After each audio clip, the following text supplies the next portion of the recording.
Octavia Moi, saya dari kelompok 2 Tata Operasi Barang. Dan di video kali ini saya bersama teman-teman kelompok saya akan membawakan materi mengenai cukai.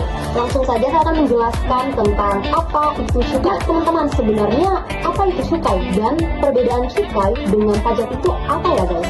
Nah, secara sederhana saja, pajak itu dia lebih bersifat umum, dikenakan hampir ke semua barang untuk mengisi kas negara.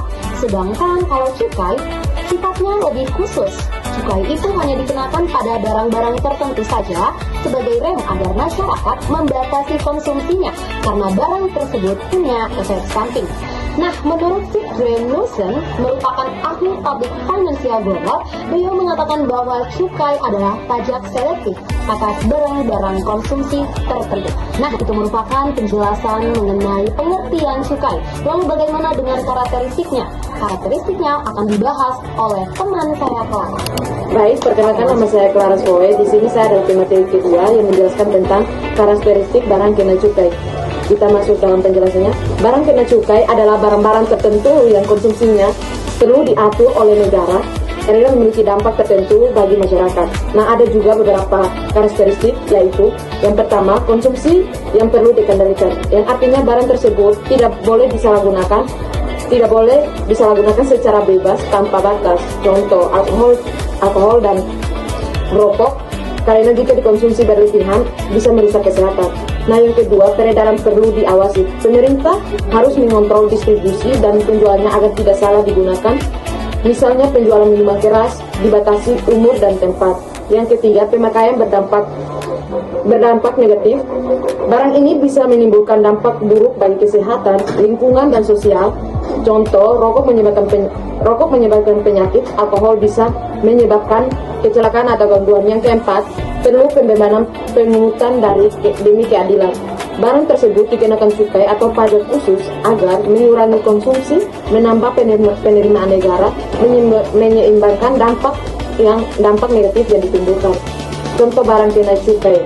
Saat ini jenis barang yang resmi dikenakan cukai di Indonesia meliputi 1. Etil alkohol atau etanol, yang cairan yang biasa digunakan untuk keperluan industri, farmasi, atau bahan dasar minuman keras. Itu diawasi karena bisa disalahgunakan. Yang kedua, minuman mengandung etil alkohol atau MMA, yang semuanya minuman yang biasa mengandung alkohol atau miras, baik produksi lokal maupun impor. Yang ketiga, hasil tembakau. Hasil tembakau, produk yang diolah dari daun tembakau, seperti rokok dan cerutu, itu produk tembakau dari konvensional.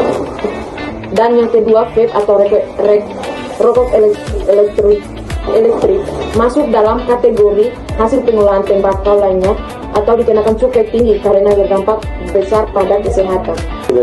Baik, perkenalkan, nama saya Budi Sumengga. Saya akan membahas fungsi dan tujuan dari cukai. Pertama adalah fungsi budget fair, yaitulah fungsinya cukai yang menjadi sumber pendapatan negara yang digunakan untuk pembiayaan pembangunan dan pelayanan publik. Yang kedua adalah fungsi reguler, yang digunakan untuk mengendalikan konsumsi barang yang dapat berdampak negatif bagi kesehatan, lingkungan, atau masyarakat. Yang ketiga adalah fungsi perlindungan, membantu melindungi masyarakat dari penggunaan barang tertentu secara berlebihan. Yang keempat adalah fungsi pengawasan untuk mengontrol produksi, distribusi, dan peredaran barang kena cukai. Dan berikut adalah tujuan penggunaan cukai. Yang pertama yaitu mengurangi konsumsi barang tertentu, menjaga kesehatan masyarakat. Yang ketiga, menambah penerimaan negara. Yang keempat, mengendalikan dampak sosial dan ekonomi.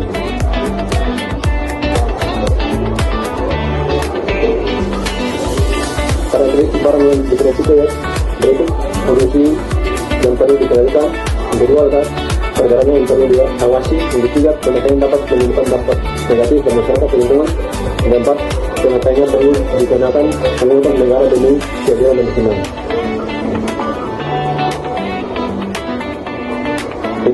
Yang berikut adalah mendorong perilaku konsumsi yang lebih bijak dengan adanya tambahan biaya kena cukai.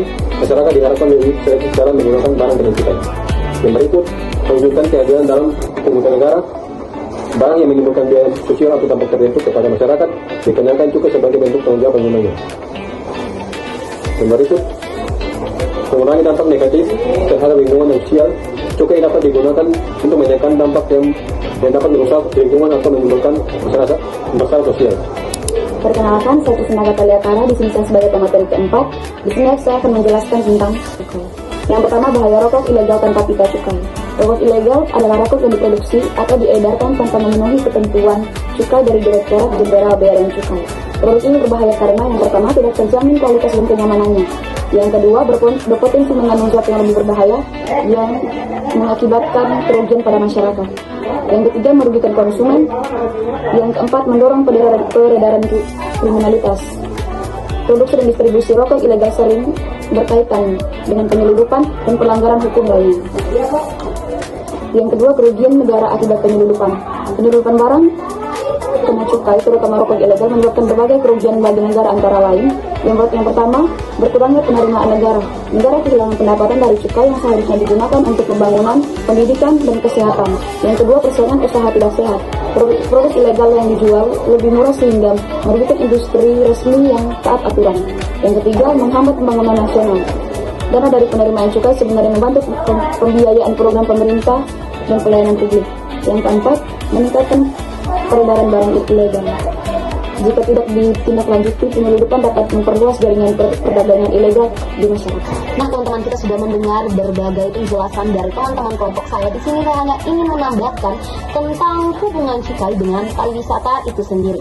Sebenarnya teman-teman, hubungan cukai dengan pariwisata cukup erat karena cukai yang dikenakan pada barang seperti rokok, minuman beralkohol, dan kendaraan-kendaraan mewah dapat mempengaruhi harga jasa wisata. Tarif cukai yang tinggi membuat biaya makan, minum, dan transportasi wisatawan menjadi lebih mahal, sehingga bisa menurunkan daya tarik destinasi bagi turis yang sensitif dengan harga. Namun di sisi lain, seperti yang sudah kita ketahui bersama bahwa penerimaan negara dari cukai masuk ke APBN dan APBD lalu dialokasikan untuk membangun infrastruktur pariwisata seperti bandara, jalan, pelabuhan, serta program promosi dan konservasi lingkungan.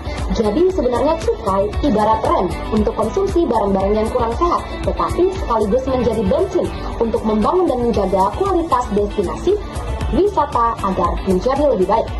Jadi teman-teman, kesimpulannya adalah cukai punya dua peran penting bagi pariwisata. Di satu sisi, cukai membuat harga barang dan jasa wisata seperti alkohol, rokok, dan transportasi mewah jadi lebih tinggi, sehingga bisa mengurangi minat wisatawan yang sensitif terhadap harga. Di sisi lain, dana dari cukai masuk ke negara lalu dipakai untuk membangun infrastruktur, promosi, dan menjaga kelestarian destinasi wisata. Dengan begitu, cukai berfungsi sebagai pengendali konsumsi sekaligus sumber pendanaan untuk meningkatkan kualitas pariwisata asalkan tarifnya seimbang dan penggunaannya tepat sasaran. Sekian dari kelompok kami, kelompok 2. Terima kasih.